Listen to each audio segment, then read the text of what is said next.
Y justamente para hablar sobre este tema, le agradezco mucho a Carlos López Jones, director de Tendencias Económicas y Financieras, por acompañarnos esta tarde. Carlos, bienvenido, qué gusto saludarte.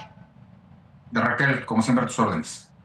Muchas gracias, Carlos. Pues como acabamos de ver, trascendió ayer esta información sobre una posible investigación contra otro banco mexicano por parte de Estados Unidos. Y aunque al menos las autoridades mexicanas lo desmintieron, pues parece que habla de una amenaza más bien latente, ¿no? Sobre todo después de lo ocurrido el año pasado con Vector, con Intercam, con Cibanco. ¿Cuál es tu opinión al respecto, Carlos, y cuáles son los riesgos que esto puede traer?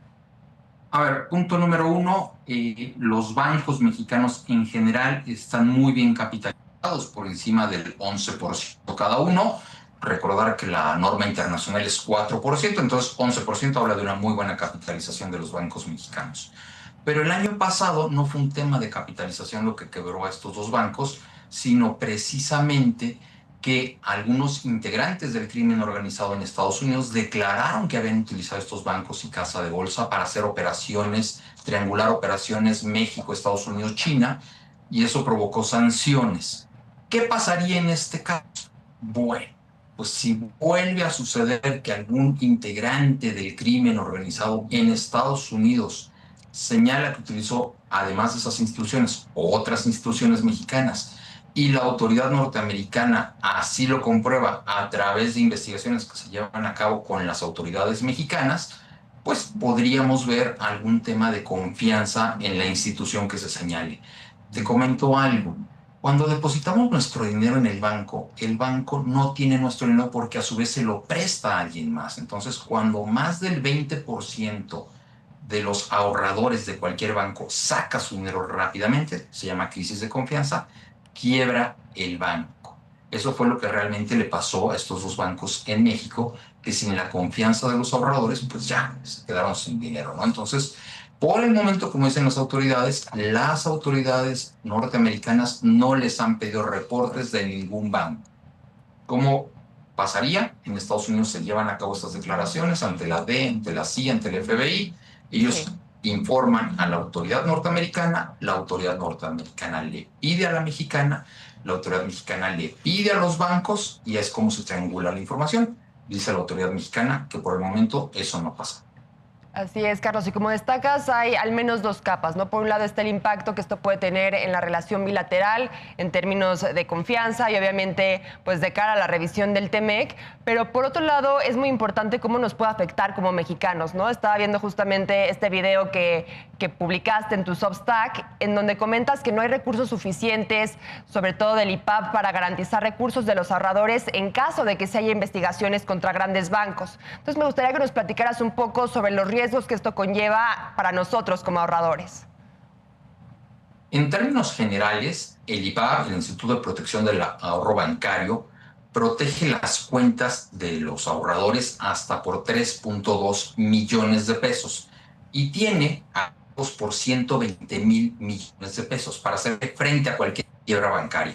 Si un banco hiciera mal sus préstamos, si la gente dejara de confiar en un banco, como pasó con el banco, con Intercam, el IPAB entra y le puede dar cheques a todos los ahorradores hasta por 3.2 millones de pesos. Eso es el seguro que tenemos todos. Pero hay 8 bancos donde esos bancos son más grandes que el IPAB. Manejan más de 120,000 millones de pesos y en consecuencia, bueno, pues el IPAB se quedaría sin lana si hubiese una quiebra de cualquiera de estos 8 bancos. Son los llamados bancos sistémicos. Evidentemente la autoridad mexicana pues, mete una lupa mucho más grande para ver en qué están, cómo están prestando, qué están haciendo con el dinero de los ahorradores, etcétera, etcétera. En condiciones normales, yo te diría, en este momento están bien capitalizados, pero pues nunca podemos saber qué puedan decir del otro lado quienes están siendo presos y quienes están declarando ante las autoridades norteamericanas. Claro. Y en este caso, pongámonos en el peor escenario, ¿qué recomendaría, sobre todo para que los ahorradores puedan proteger su dinero en caso de que pues, siguiera una investigación de este tipo en estos bancos sistémicos? Bueno, vamos a irnos a un caso muy extremo, la probabilidad es bajísima en este momento, pero vamos a suponer que un miembro del cártel organizado efectivamente señala que en uno de estos 8 grandes bancos él hizo sus operaciones La autoridad mexicana corrobora que esto es así y entonces la autoridad norteamericana mete sanciones a este banco. La gente pues se pone muy intranquila, corre al banco, saca su dinero y cuando el 20% de los ahorradores sacan todo su dinero de ese banco, pues el banco quiebra. Y ahí pueden pasar muchas cosas. Lo que ya vimos que pasó es que el gobierno en 1995 emitió deuda para pagarle a esos ahorradores, pues el IPAP se queda sin dinero y eso sería un FOBAPROA. Si la 4T decide que no emite deuda pública, que no quiere otro FOBAPROA, pues el banco tendría que cerrar sus puertas y poco a poco irle pagando a las personas. ¿Yo qué le recomiendo a las personas para dormir un poco más tranquilo? No tengas tu dinero en banco, en cualquiera de estos 8 bancos, no tengas tu dinero en los bancos grandes. Si tienes menos de 3.2 millones, pues una opción es irte a un banco más pequeño, que sí habría dinero suficiente para que el IPAP te pague, o una opción mejor es abrir un fondo de inversión en una casa de bolsa, y ese fondo de inversión, mi recomendación es que solamente invierta en deuda gubernamental. Vas a tener un rendimiento de alrededor del 5 o 6% anual, vas a dormir tranquilo y no vas a tener ningún problema. Pues Carlos, importante tomar en cuenta estas recomendaciones ante el entorno que se está viviendo con las instituciones financieras de nuestro país. Y finalmente quisiera preguntarte en tu lectura, pues, ¿qué nos han enseñado estos casos del año pasado sobre los puntos ciegos en términos de la supervisión mexicana a estas instituciones? ¿Y dónde ves hoy la mayor vulnerabilidad, sobre todo pues, en un momento tenso también de la relación bilateral? Punto número 1, yo te diría que haciendo una revisión forense, no fueron las instituciones en general las que se prestaron a ser parte del narco.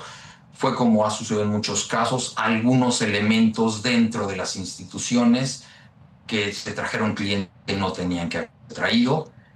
Punto número 2, cada crisis en donde se presentan infiltraciones del crimen organizado en el sistema financiero, que lo hay en México y lo hay en todo el mundo, pues el sistema financiero mete nuevas regulaciones para que todo sea más transparente, sobre todo para conocer mejor a los clientes y evitar que en el futuro pues acceda el crimen organizado a la banca. Y bueno, pues también el crimen organizado trabaja para lograrlo, ¿no? Entonces es una carrera en la que uno trata de evitarlo y el otro trata de infiltrarse.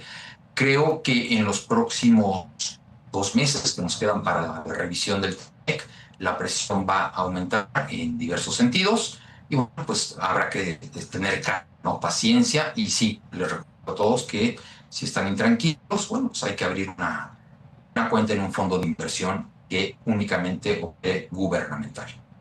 Carlos, pues te agradezco muchísimo, como siempre, por este análisis tan puntual. Seguimos en comunicación. Muchísimas gracias por